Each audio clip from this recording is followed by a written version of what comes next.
The wind leaned against the wall like a great invisible beast, worrying at every crack with patient teeth.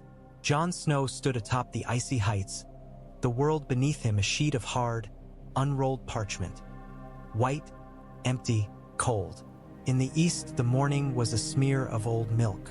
Ghost's paws made no sound on the frost-slick walkway as the direwolf paced between Merlin's, pale as breath, his red eyes cutting the gloom. Ravens watched with black coins for eyes. The ice groaned now and again, as if remembering storms. A raven came with a black ribbon tied to its leg, and then another with none. They fluttered like scraps of night, pecking and croaking, the sound of broken bells. Jon knew before he read the first, because men carried tidings long before the ink had dried. The cook's lad whose knuckles went white as he gripped a spoon, the steward who cursed under his breath, Maester Aemon's trembling voice when he asked them to bring him better light. Even the wind knew, and the way it bit was different that day. He broke the seal on the ribboned letter in the lee of a crenel. The words came like iron filings drawn to a lodestone. Robb. Twins. Wedding. Music. Arrows. King in the north is dead. He did not crumple the parchment.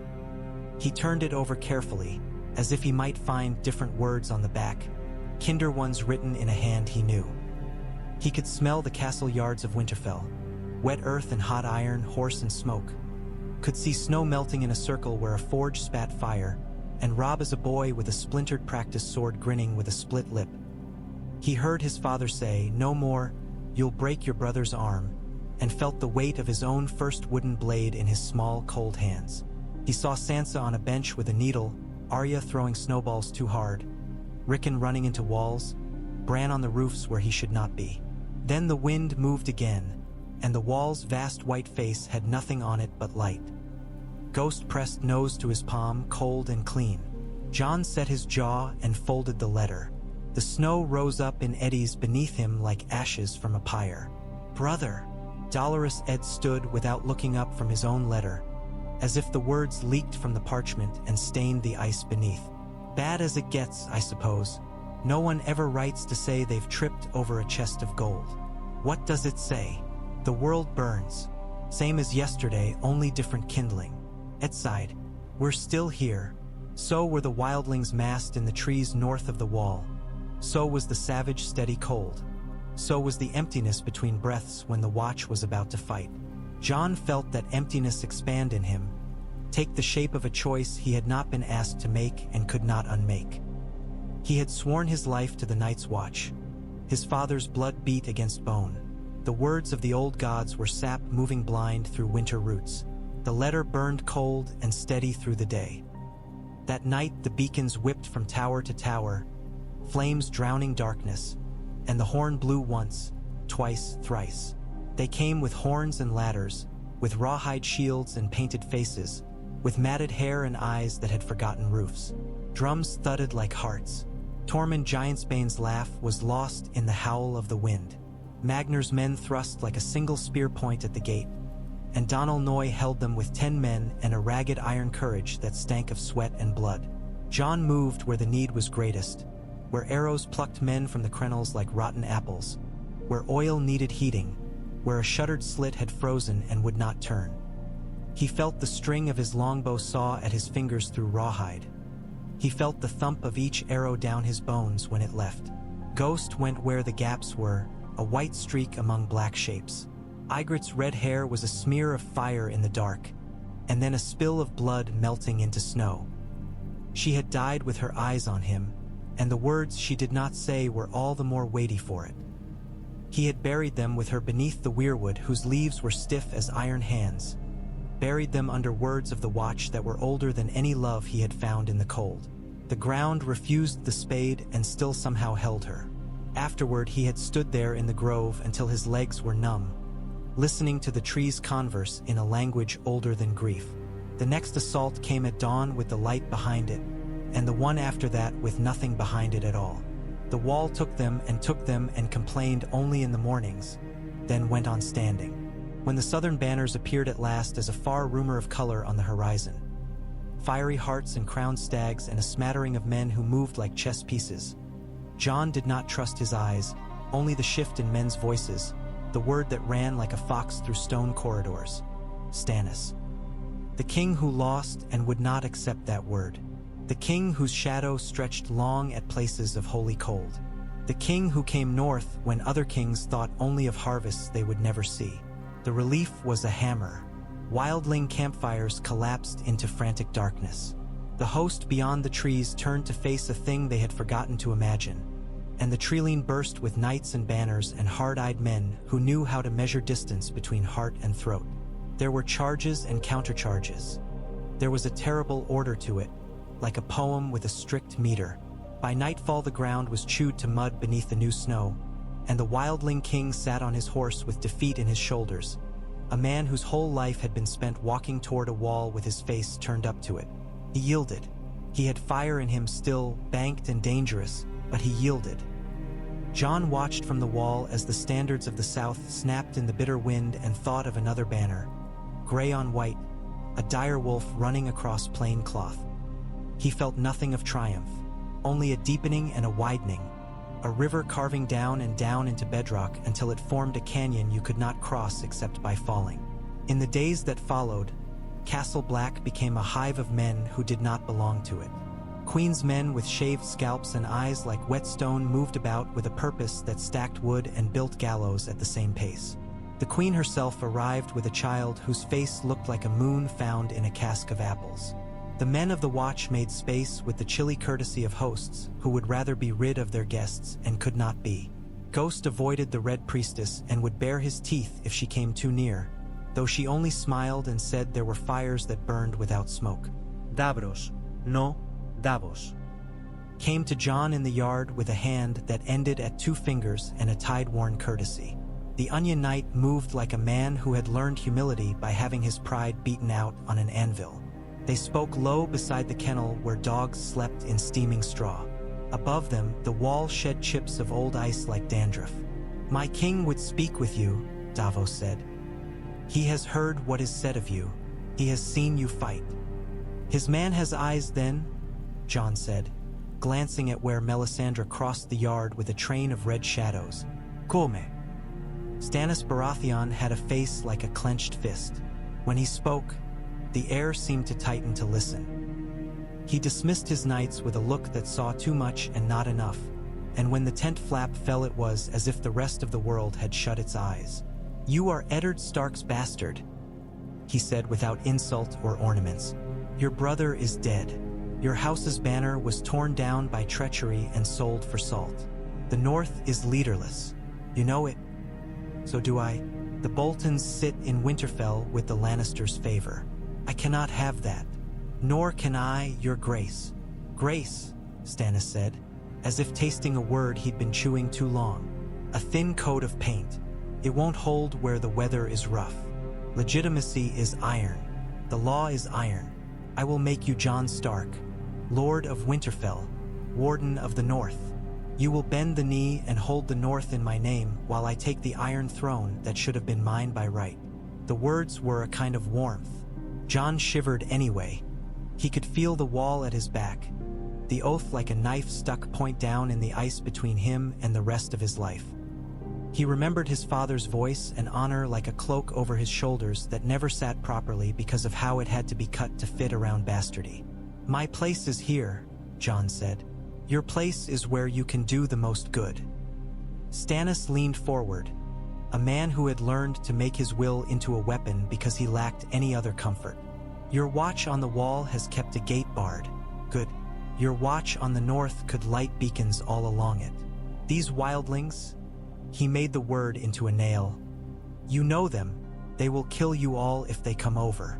Better yet, they will freeze in their thousands and then still kill you. The realm needs the wall to hold. That means the wall needs the north to hold. You know it. I see it in your face." The Red Woman watched and said nothing. Davos studied his own hand, missing fingers twitching as if they itched.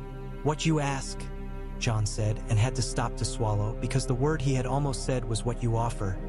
"What you say, there's some justice in it, but I swore a vow." The words were old before either of us.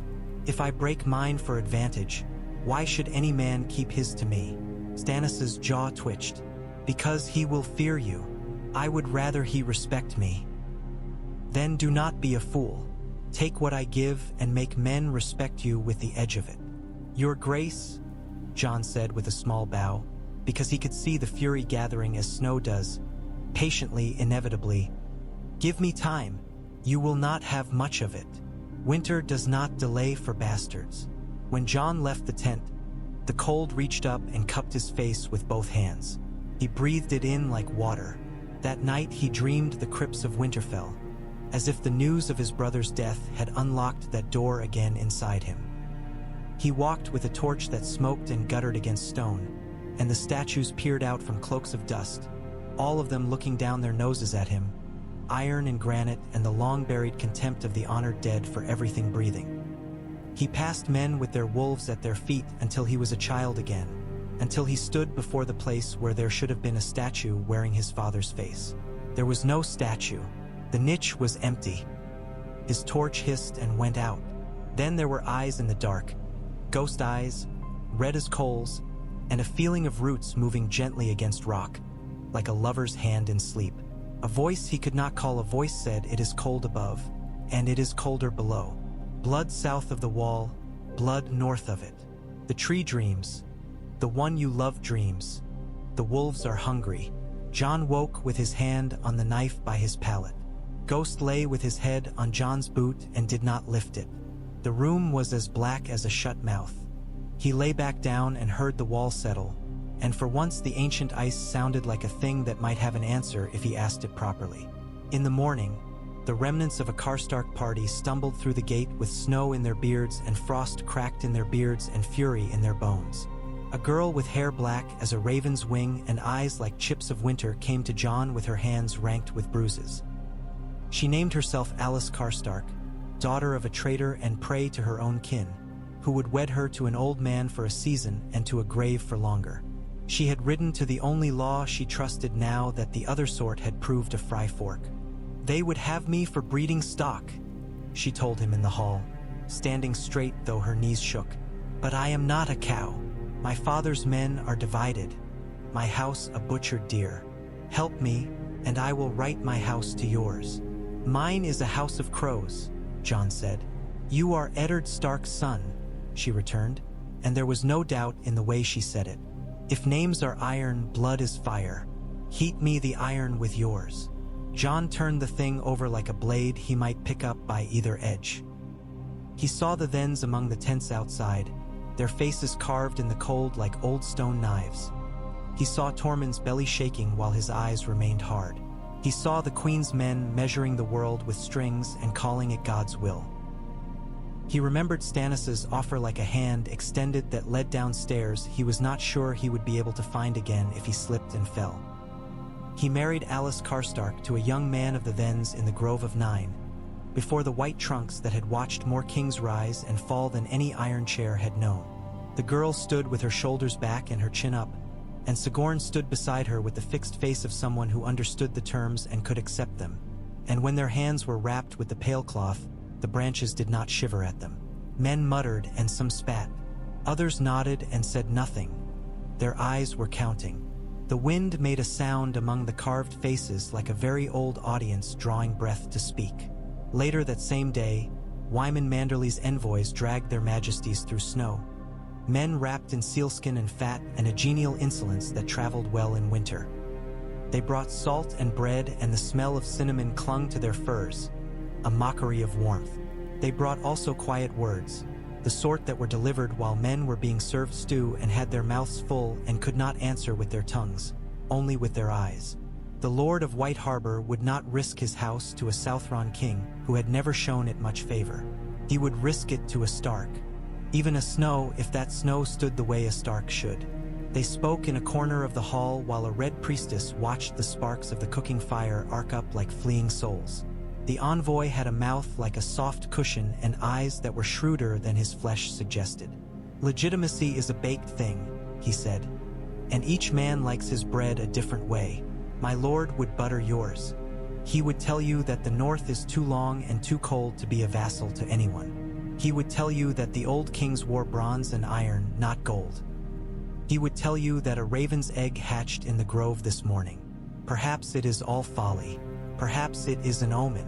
What matters is what men believe matters.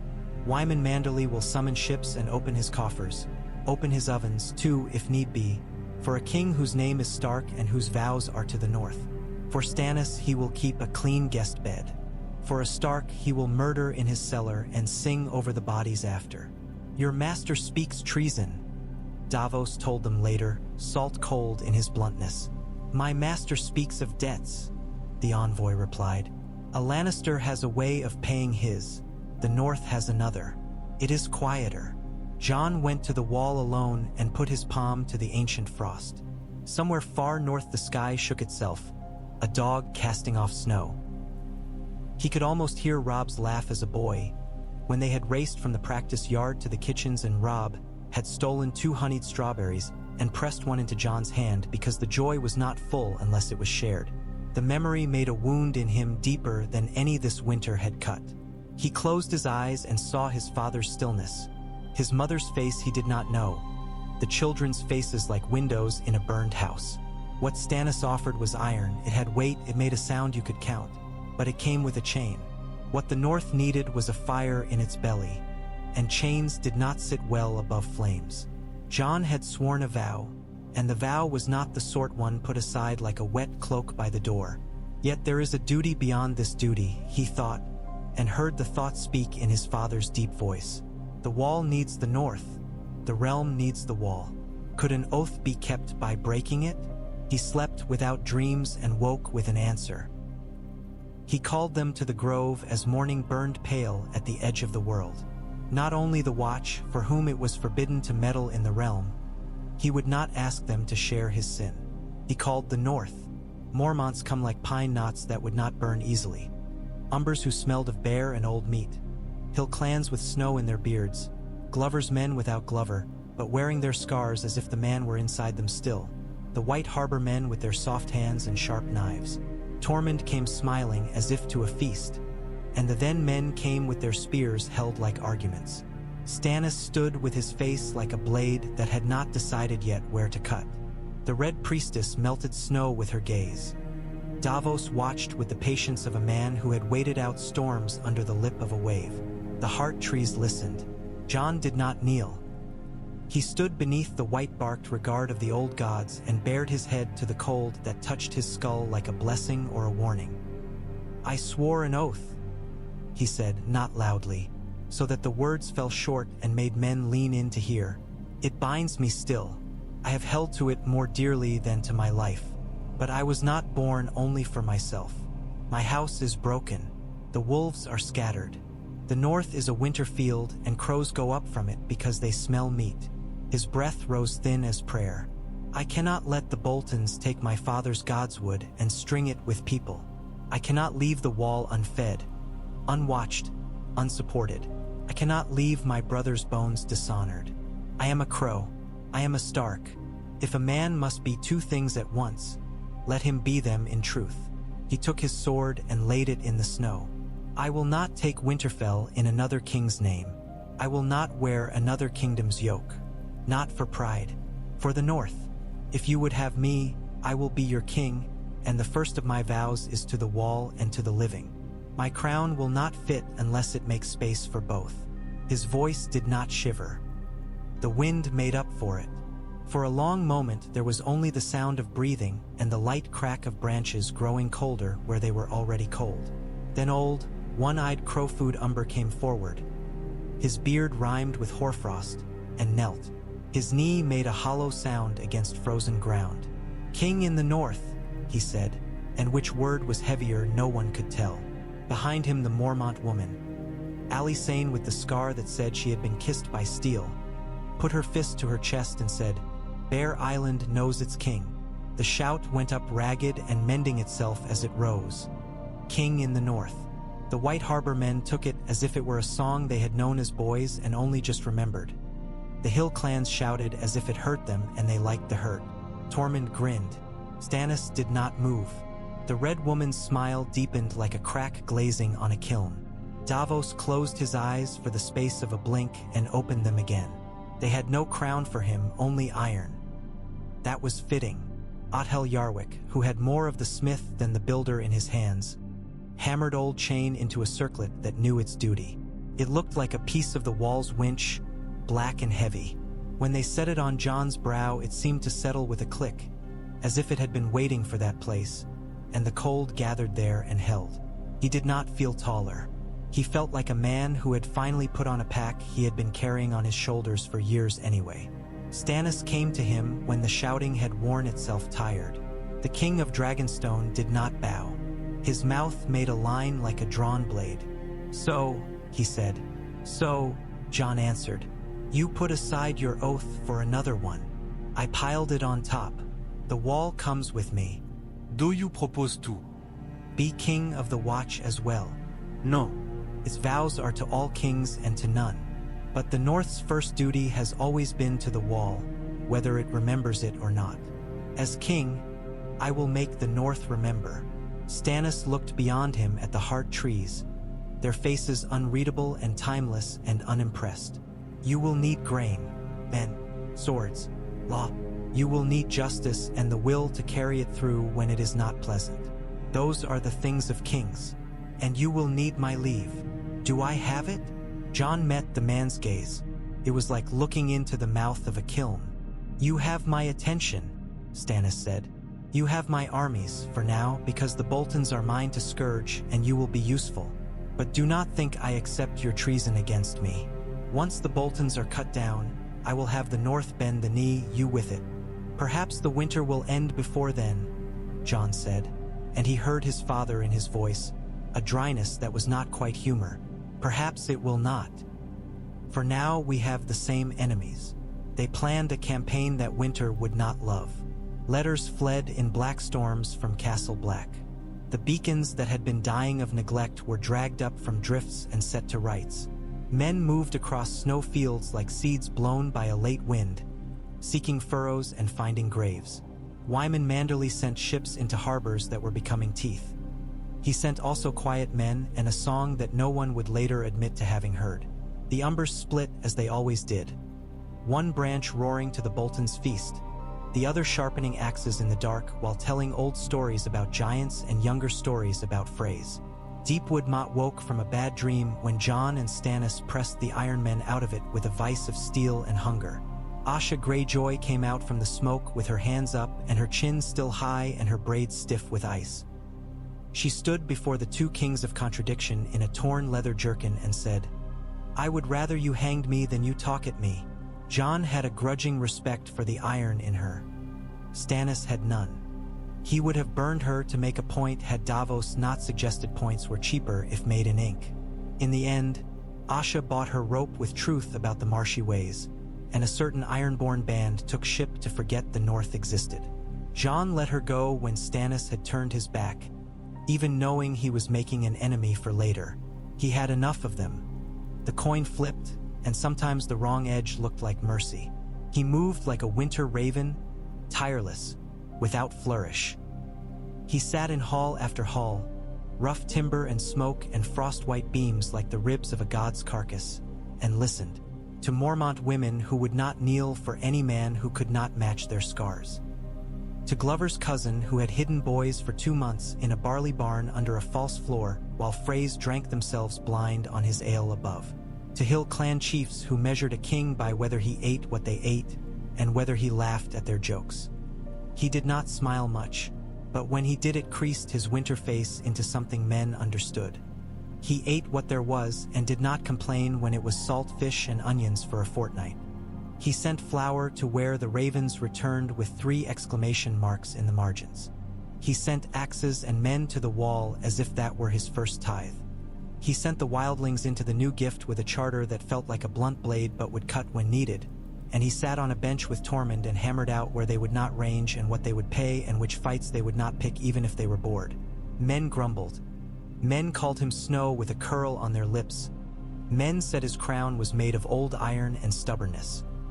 Men also began to say the roads were less dangerous, the barns less likely to be emptied by men with flayed men on their surcoats.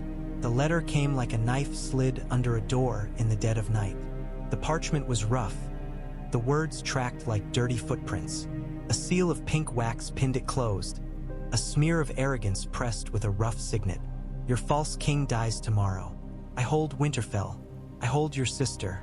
Come see her wed, if you dare. I have your name for a cloak and your father's head for a goblet. Jon read it twice and never once believed the part about his sister. He did not know whether Arya lived. He knew the Boltons lied like men draw breath. But he knew they had a girl. He knew they meant to use her as a flag. There were truths that did not need plots or names to be poisonous. He felt the old emptiness open in him again. It smelled of heatless winter. Ghost lifted his head and rumbled deep in his chest. He had sworn not to rush to useless fights because an enemy taunted him from walls. He had sworn not to forget the wall while he pulled wolves out of snares. He had sworn many things. Some of them fought each other in him like stags with locked antlers. The next morning, without announcing it, he went to the godswood and put his hand flat to the carved face. The wood was cool as flesh in deep winter and as old. He did not speak aloud. The tree heard him anyway. Then he sent ravens and called men. He sent for Wyman's slow boats, for Mormont's quick axes, for the Umbers who still kept their knives sharp for honorable uses. He sent for Davos and Tormund, though it meant Stannis would stare at him as if carving him into pieces with thought. He did not ask Stannis's leave. He told him. Winterfell is a northern matter, Jon said. If you wish to have my gratitude, your grace, hold the Boltons' friends in place. Cut off their food. Bleed them in the snows. Let me take their hearth. This is folly, Stannis said, and the word had weight, like a rock that had been warmed over a fire and would burn if held. You will play their game and lose. They want you there. You will give them your throat. I will give them my teeth. Stannis looked to Davos. An opinion? It smells of trap, Davos said equably. But so do most of the meals we have been fed in the north, and yet we have not starved. Could you speak plain in my hall? Stannis snapped. I can try, your grace. He turned to Jon. If you go, you had better go in numbers and with care. Better if you also go in ways that no one thinks you can. They expect banners and a set battle. Give them footsteps in their attics. Give them a whisper at their hearth. Jon nodded because this was the thinking he had grown toward. He was not Robb, with an army spread out like a cloak and a direwolf at his horse's heels. He was a winter raven with a crown of chain. He would not be the stag shaking its antlers on the hoarfrost. He would be the wolf slinking through the pines. The man who came to him quietly 2 nights later had his hands bound and his face a map of pain, lines cut with a cruel stylus. He called himself Theon, and then he called himself no one, and then he said, like a man spitting out a bone too big to swallow, that he had once been Greyjoy and had done harm to Winterfell under a different sun. He said that his bones had learned what it was to be flayed in places men could not see, and that there were tunnels under Winterfell where traitors had crept as boys and drunks had pissed when snows were less cruel. He said there was a postern gate that rats did not use because they were smarter than men. He said that the girl in the castle was not Arya Stark, but a stranger made into a flag. Ghost sat before Theon and watched him without blinking. Theon did not flinch. You can kill me when it is done, he said matter-of-factly. I would prefer it. I have killed enough men, Jon murmured. I would rather repair something. He sent for bread and broth and for men he trusted who were boring as snowplows and who drank no more than their thirst required. He sent for a bundle of old maps, edges fuzzed with use, and for men who could walk on snow as if it were a floor and not a trap. He sent for men small enough to crawl and men big enough to carry those who could not crawl fast enough. He sent for Mors Umber's nephews who had never stopped grinning even with a fry knife in one of their sides, and for Alysanne Mormont who had given a bear the scar and not received it. He sent for Tormund, who came laughing and stumped his way to the fire to rub his hands. Into the den, little king? Tormund's eyes were bright. Good, the dogs in their piss where they sleep. It will be a joy to teach them to piss blood. They went into the snow like seeds in a pocket and traveled on silence. Men died anyway. That was the way of such things. A cornice sheared off under a load. A sentry saw what he was paid to see for once. A boy took a fry coral through the cheek and choked on his own blood. John felt each loss as a notch hammered into the iron on his brow, and that iron grew heavier, though it could not. He dreamed ice and wood and the sound of the walls settling, because everything he was and was not came with him whether he asked it to or not. Winterfell sat in the dark like the memory of a hearth in an abandoned house. Snow smoothed its lines and rendered its towers beautiful and its walls senseless. The old gods inside it dreamed and did not stir. Smoke lifted without heart. If he listened, John could hear children running in tunnels and a boy's voice calling to his brother, "Come on, slow wolf, come on." And then the voice became Theon's whisper naming stones. They came in through the rat gate, which no rat would touch. Theon's hands shook, but his steps did not falter.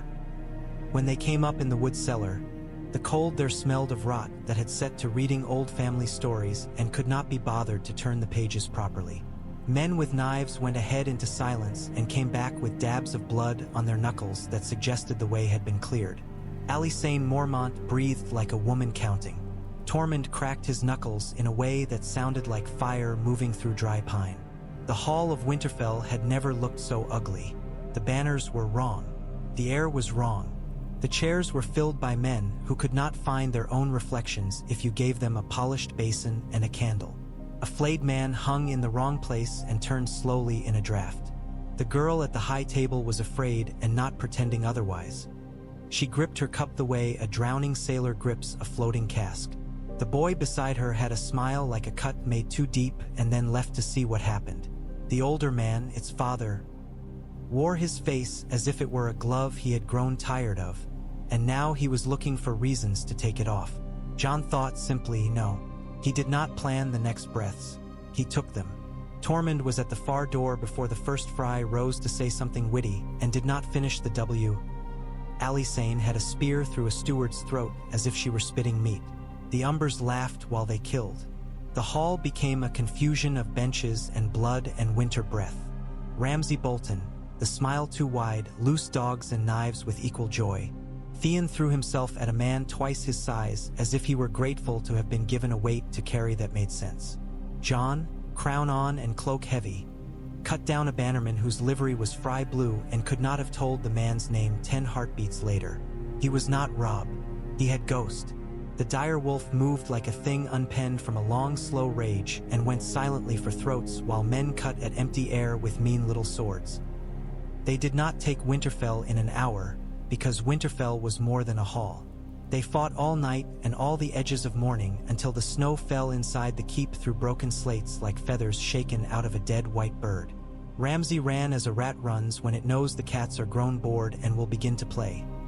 Roose moved as a man who had always meant to slip into the next room without any notice at the end of the party. A fry took a spear to the spine and lived long enough to scream about the injustice of it.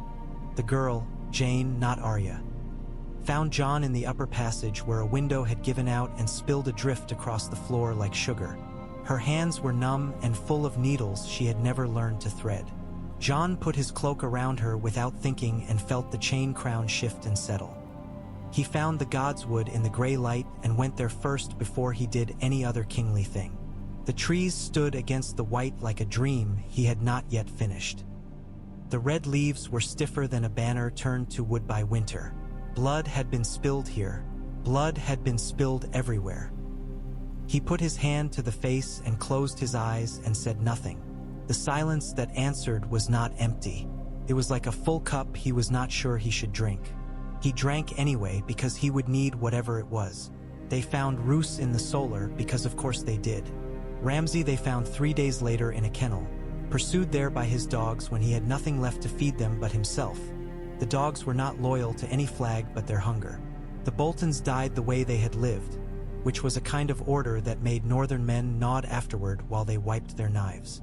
Wyman Manderly's men sang while they cleaned entrails out of the drains, because there are some songs that do not sound like songs until you see who they are for. They burned the flayed man and hung the direwolf again, and no one said the wood looked better or worse for it, only that it sat easier on the eyes. They buried the dead in ground that resisted the spade like a quarrelsome ox. John said the words over men he had not liked when they were living and men he had liked only now that they were dead. He said words for Theon Greyjoy, who bled out under dawn color with a look on his face like a boy who had finally solved a riddle and did not care about the answer any longer. He said words with Alysanne Mormont standing beside him like a tree carved out of weather, and Tormund grumbling something rude and honest, and Davos with his bare head and old eyes that had seen kings and starvation and washing lines with equal gravity. Jon sat where his father had once sat and signed with a hand that looked too much like his father's when it held a quill. He held court on benches that still remembered the weight of Robb's boots when Robb was 16 and thought laughter would solder every fissure in his life. Jon listened to men who wanted land that was not theirs and gave it to them if keeping it would buy a quiet he could not afford. He told others no and made the no stick without making enemies he would need a year from now. He sent to the wall all that Winterfell could spare of oat and salt beef and men whose eyes did not tire with the sight of snow. He watched for the Red Woman when candles threw long shapes against the walls and found instead old weir and the smell of wolf and, at odd moments, a breath of summer lost in drafts. Sansa came as spring does in the north. Unexpected, fragile, unbelievable, carrying needles of ice and the smell of thaw. She stood in the hall with river mud dried on her hem and her hair the color of old honey braided down her back.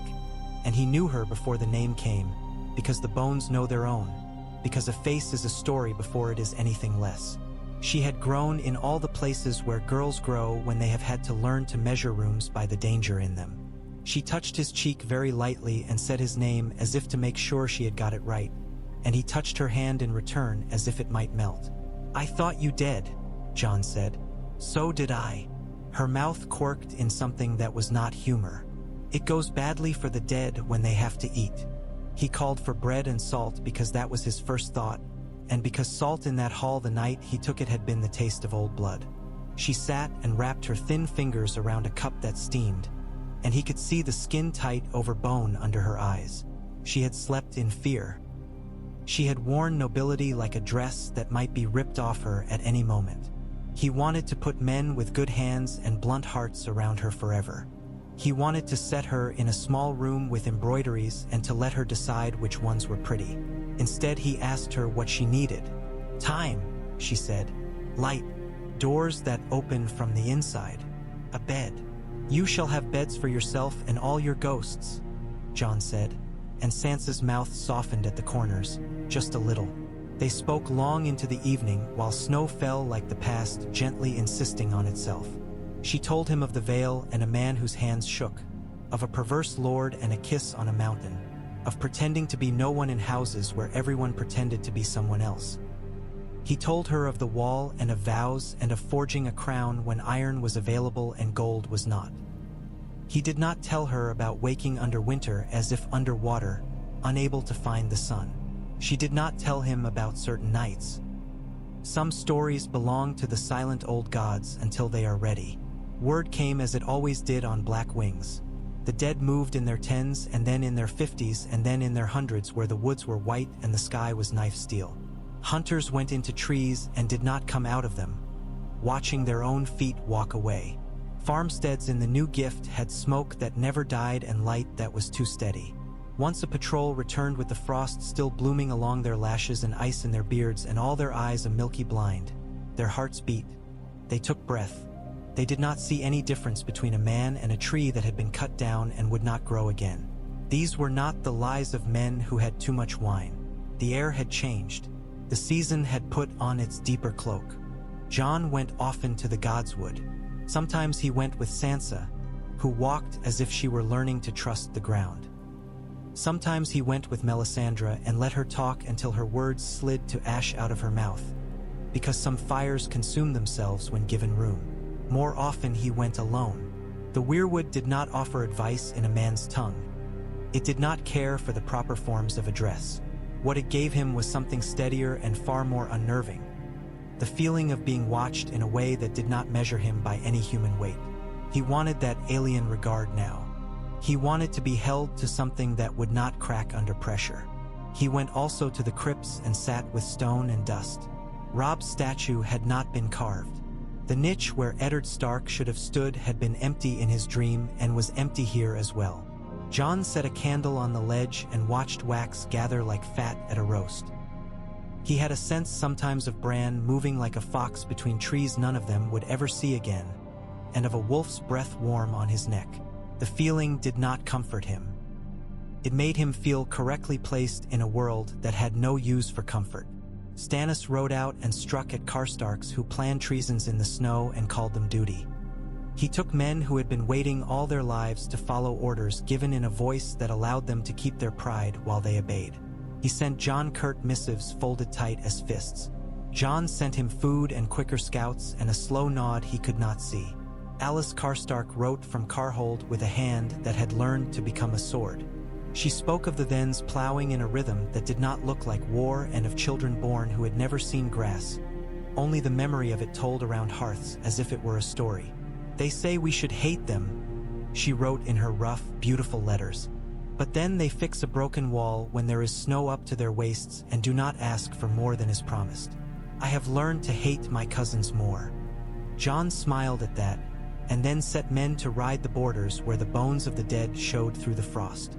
Sansa took to receiving those who would not speak properly to a winter king. There were many such. She learned where to place a needle and when to hide her teeth. She learned how to make a man think a thing was his idea when it was hers. She looked at Jon sometimes and he saw their father's patience in her. The quiet iron that had spared no one and had killed him. He wanted to bend the world to keep her from that fate. He set guards at doors and expected them to matter. He fit his chain crown and expected it to hold. He did what men do when they suspect there is less time than they have words. He went to the wall whenever he could, because duty has a way of being forgotten unless it has a face. He stood atop it with the wind punching him in the gut and looked north where the land had gone flat with its own weight, and he felt the emptiness again and did not look away from it. He spoke with Bowen Marsh, whose mouth looked like a cut that would not heal, and with men who had been on the wall so long that they could not understand why the sky changed colors or why the seasons bothered. He argued with a man called Slint until there was no arguing left in either of them, and then he dismissed him from his sight because contempt can become too familiar and then it ceases to be useful. He put black brothers in white woods with horns and told them to blow like their lungs were bellows when they saw what could not be mistaken. He sent wildlings in fur they had sown themselves and told them to bring back what they could and burn what they could not. He did not forgive the dead their grudges. He simply stepped around them. The first things they heard were whole villages turned to glass.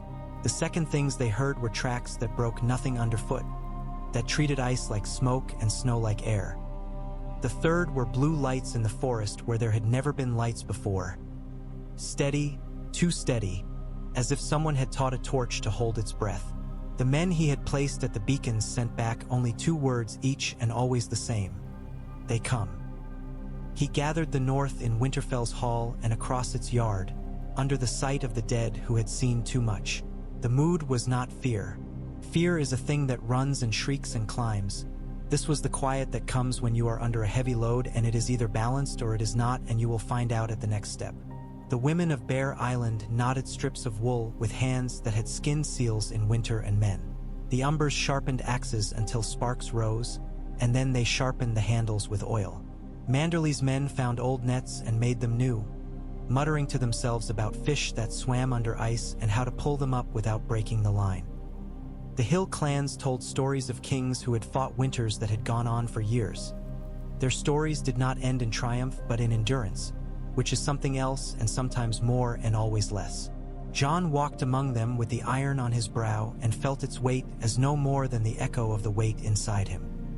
He spoke where men's eyes looked like they might be reading their own deaths. He did not give them brave lies. He gave them clean truths and a place to stand. Winterfell is warm because the ground remembers something, he said. We will be that memory. We will feed the wall because the wall has fed us. We will not fight each other for old slights. If you must hate someone, hate the dead. They will not mind. They do not have the souls to be offended. They laughed when they should. They did not laugh when they should not. Sansa watched him as if his voice were a thread and she was weaving with it. Ghost slept in the God's Wood in the day and woke at night with frost on his whiskers, a white shadow within the darker shadows. He would put his muzzle to John's fingers now and again and exhale a breath that smelled of snow and old bones and fur. John slept less. He dreamed sometimes of a boy in a cave brighter than the sun and roots that drank the past the way a thirsty man drinks ale and seemed to grow tips new with each draught. He dreamed sometimes of a girl riding a silver mare across seas of grass and did not know her. He dreamed of ice and something under it with a patient smile. He woke with his heart beating like a drum someone played to call men to their deaths and their suppers. They met first where the trees wore rime like shirts of mail. The dead came through the birches with their blue steadiness and their old silence, and the white breath of living men met the no breath of dead and grew still. John's commands grew out of him as if a hand had reached up from his bones and lifted them on his behalf. Torches lit, oil burned. Dragon glass flaked into faces that did not stop looking until they were shattered. Men died screaming or quiet, depending on how they had been made, and a Mormont girl drove a spear into a thing whose hair was pale as fish belly and watched it explode into frost glitter that stuck to her eyelashes. The dead did not laugh. That helped. Later, when the fires had burnt down and the snow had drunk blood until it could drink no more and had turned away its face, John stood with Tormund and Alisane and looked at the line of blackened pits on the near side of the woods. "They will come again," he said. "They will come until there is no one left worth walking for," Tormund said, not unkindly. "Winter is like that. It has the patience marriages do." "You use an image and you stick to it?" Alisane said dryly, and John found himself almost smiling for the first time in days. They fell back when they had to and advanced when they could.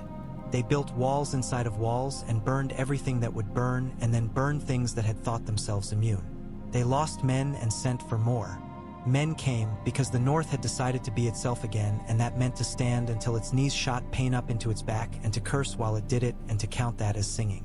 The wildlings fought with the joy of a people who had given up on living long ago and now found out that they cared to live after all. Stannis returned from the snows with a sword in his eye and respect in his mouth and grudges he would keep under his pillow. He stood with John on the wall and did not speak for a very long time. "You are a fool," he said at last, as if making a toast. "You have made me fight alongside men I would not have allowed to empty my jakes before. Yet here we are," John said. "They bend when the wind goes the other way," Stannis said. "Let's hope the wind is ours," John replied. Celis sent for Melisandre. The Red Woman came to John where the heart tree watched, and her smile was a wound the patient did not notice yet. "King of Winter," she said, "I saw you in the fire once wearing a crown of smoke and iron. I saw you in another fire with your face white as ash and your lips blue. Your road has two ends. Which would you have?" "Neither," John said. "I have roads enough on my hands that do not end." She laughed genuinely. "You are not the sort of king my God likes. That is not always a flaw." "Come," he said, because he had learned how to ask for weapons. He did not like the look of if they were the only ones available. "Show me what can be burned to make the night blink." She showed him. She burned what he gave her and asked for more, as fires always do. He did not give her children or kings. He gave her old beams with woodworm holes and oaths that had outlived their men. She made light and shadow with them. The shadows never quite went where she sent them. That was their nature. The light did enough. The dead came again and the North went up to meet them. John thought sometimes he could feel Bran's eyes on his back, or the eyes of figures that had not been carved. He thought sometimes he could hear Robb laughing when they were boys and had made a fort from barrels in the cellar and declared it a castle and claimed titles they did not understand. He thought sometimes he could feel their father's hand on his hair, a weight like judgment and love. He carried those foolishnesses and those weights into battle. He wore them with his iron crown and his wolfskin. He did not put them aside to sleep. When he rested at all, he sat in the solar that still refused to feel fully his, with Greyjoy's old map spread under his hands and candles dripping like stalactites in a cave. Sansa would come sometimes and sit across from him with her own work, papers that smelled of winter mint and wax. They did not need to say much. He took comfort from the sound of her quill and the way she blew on her ink to dry it. a small exhalation like a woman relieved to find a locked door opening from within. He wondered what comfort she took from him and concluded, with a fierce humility that surprised him, that it did not matter as long as she took some. Once she said, without looking up, "You carry it better with a crown on." And he thought of the chain grip at his temples and laughed, one soft huff. He did carry it better. Carried him. Word came from White Harbor that the ships had reached a place of horned bones and crows that would not land, and that there was a boy there with a dire wolf the size of a pony, wild and mean, and that the boy's eyes were stark eyes. John read the letter by a guttering light with his palm pressed to the table like a man steadying the world. He did not send for Rickon. The North had split enough times already. It did not need to split over a boy who could yet become a man with poorer judgment than his wolf. He sent a message instead that was not a command and read like one anyway. Keep him safe, keep him away. Teach him to be cruel to himself when the need asks for it, not before. Wyman's steward wrote back in a hand that smelt of sugar and blood. As you command, your grace, and as we would have done even if you had stayed a crow. The winter went on, as winters do in the north when they commit to the part. The dead came in waves that felt like a drumbeat across months. The living beat back. They learned the music of it. Fire and dragonglass and iron, the rhythm of retreat and resistance, the terrible patience of a people who understand that victory is often just surviving in a way that counts. Men died, women died, children did not die where John could prevent it, and often he could not. He did not grow used to that. He kept a list in his head until the list became the season, and then he kept it anyway. Ghost grew more scars. Tormund lost a finger and claimed it as a better wife than two of his others. Alisane stood over a child and cried where no one saw. Davos went among the tents with a little fire in a brazier and a story of a boy who had lost fingers and gained a king. He did not say which king. He did not need to. There were days when the sky was white from one edge to the other and the ground looked like the same sky, so that men walked in a sort of blankness that would have driven other men mad. There were nights when the aurora rode green and cold across the heavens, and the men looked up and remembered that the world could make beauty out of anything if given enough time and enough cruelty. There were mornings when the snow was blue as milk and afternoons when the sun did not appear at all. The wall never stopped complaining. Winterfell's hot springs breathed like old horses. The heart tree dreamed. When at last the dead came not as raiders but as an army, they filled the space between the trees the way a thought fills a head, completely and without noise. They were arrhythmic. They were wrong. At their center walked figures that bent light around them and whose eyes were stars from a sky no one had been born under for a very long time. The sound they made when they moved was like wind in a dead orchard. The air around John tasted like iron and old water. He did not make a speech. He lifted his sword and pointed it. The horn blew, and men who had been waiting their whole lives without knowing it for this day stepped into positions their bodies had learned before their minds did. The fires lit. The pits flared like waking mouths. The drifts gave way to stakes that wore white like cloaks and hid black hearts. The dragonglass bit into the world's long grudge, and the world hissed. Time in battle is a mule. It balks and it bolts and it refuses to remember later what it did. John only remembered afterward that he had seen Sansa in the Godswood with a torch watching, not like a lady at a window, but like a general at a beleaguered wall, counting men and counting breaths, calm where calm was hard. He remembered Tormund laughing even after his nose was broken into a new, improved shape. He remembered Stannis fighting with a fury that had nothing to do with gods and everything to do with a man who refused to be made small by any winter. He remembered a White Walker looking at him and then past him as if trying to place a familiar face and not quite able to. He remembered stepping forward into that regard because someone had to, and why not him? He remembered Ghost's muzzle wet with something that froze quickly into a sort of sculpture. The figure came, slow as a thought in the cold. John felt the iron crown press down on his brows and then lift somehow, as if the metal had decided the better and would help. He stepped to meet what came not as a boy, not as a lord's bastard, not as a brother in black. He stepped as a winter king with a crown of old chain, his sword a line in the air too thin to see, his breath frost, his memories heavy. The walker's blade was glass that remembered summer lightning. When they struck, The sound was like a church of ice collapsing into a lake. The shock went up his arm and into his bones and then down again into his feet. He did not think of prophecies or of fires. He thought of the heat in Winterfell's kitchens and of laughter in a yard, of Sansa's steady hand, of Arya's fierce little mouth, of Robb's boy pride, of Rickon's foolish courage, of Bran's bright wonder, of Eddard's stark silence that had carried more care in it than 100 speeches. He thought of the wall and of a vow and of deciding to break it, because sometimes a vow is not a straight line but a knot you must learn to move through without breaking it at all. He thought of the iron on his brow and how it had become not a weight but a grip. The thing made of winter tried to look through him again, and Jon moved, not faster than the cold but truer. His blade rang against a world that did not welcome it. The thing shattered like disregard broken into awareness. The frost blew outward in a gust, and for a moment everything was white noise silence. Then the world resumed with a groan, wood and flesh and iron remembering what their life was for.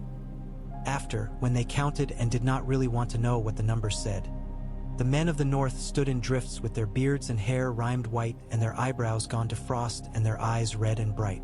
They were not cheerful. They were not broken. They were themselves. Winter was not over. Winter will never be over, someone said, and someone else said, "Quiet, you old goat. Let the man sit." Jon sat on a step in the yard because a king may. He took the iron from his brow and held it in his lap like a bowl. It had a dent in it now where something had struck. The dent pleased him. It made the crown true to itself. Sansa stood before him with her hair a mess and a cut on her cheek that would scar and make her look even more like their father, and she smiled. It was a tired smile. It was real. "Your Grace," she said lightly. "Don't," he said and closed his eyes. "Not tonight." "Brother, then?" Sansa said after a moment, and the word warmed him better than wine. "You carried it. So did you. Then perhaps we both may put it down for a few hours." He did not sleep long. He never did. He slept enough to dream. He was in the crypts, which is what the North calls memory when it is stone, and for once there was a statue where his father should be, and the face on it was kind, not in its lines but in its stillness, which is another kind of kindness when you are very tired. He touched the stone cheek, and it was warmer than it should have been. The dire wolf at the statue's feet had its mouth open, as if it were about to say something outrageous and true. When he woke, Ghost's head was on his knee, and the iron crown sat beside him, and the world had not improved itself. He picked up the crown and stood. Outside, the snow fell like someone sifting flour onto a long table for a meal that would feed a great many people. The cooks had fires. The gods had their red leaves. The dead had, for now, less ground than they had yesterday. He put the crown on. It was heavy in all the ways that counted. It did not stop him from walking. He went to work. The seasons moved as if being dragged by oxen, reluctant and unwilling and yet obedient in the end to the old command.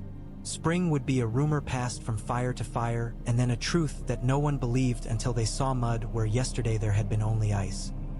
He would have time then to count the cost with a careful hand and to write down the names of those who would not answer the call to bread.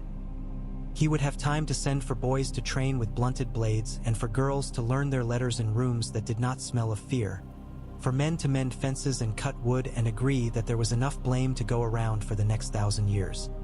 He would have time to ask Wyman to bring Rickon home and to prepare himself to bend his own knee if bending would be the right carrying of his iron. He would have time to learn how to be a king in times that did not require all his men to become giants. He would have time to listen to Sansa's counsel and to nod when she made him smarter than he had been the hour before. He would have time to sit under the weirwood and learn how silence could be a friend at last. Now, though, there was winter yet, and there was the sound of a world being held together in the ways that matter. By oaths kept, by hands offered, by doors opening from the inside.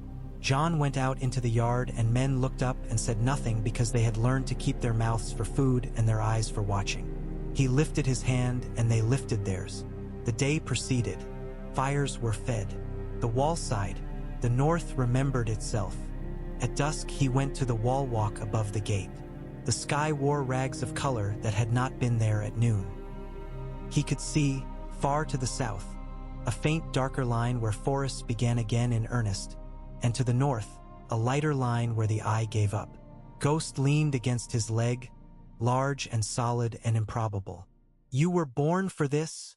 Tormund said behind him, companionable as winter. "You just didn't know what this was." "I still don't," Jon said. "Doesn't matter," Tormund said. "You carry it. That's all." Below, the gates swung open to swallow a party of tired men who had been to the beacons and had come back with their hands and their toes and their stories. Above, the first stars needled through. Jon thought, as he had learned to think when his mind grew too sharp to sleep, of small things. Of Sansa's quiet laughter, of the way the heart tree's bark felt under the palm, of a boy's voice calling, "Come on, slow wolf, come on," of the iron's dent where it had chosen to become more itself by being harmed. He nodded to no one and went down to hear what news the men had brought him, to make decisions that would grow from him like branches in whatever sun he could spare. He had taken a crown not for glory, but for weight. He found that it made him truer to his vows, not farther from them. That, perhaps, was the trick of winter. You added to your burdens until they fit you. The North did not ask him for peace. It asked him to stand. He stood. Snow fell in the gods' wood like ashes at the end of a good fire. The red leaves moved in a wind he could not feel. Somewhere very far away, a boy with stark eyes and a wolf to match laughed at something only he could see, and the sound ran through the roots of trees to this one. Somewhere else, a girl drove a knife into a man who deserved it with precision. The world was too big to feel whole. It did not need to. He belonged to the part of it that held the wall like a roof beam on its shoulder. Night drew its breath. The iron at his brow was cold and good. He lifted his face to the falling snow and found that it no longer stung as it had. It was only weather. He closed his eyes, opened them, and went on.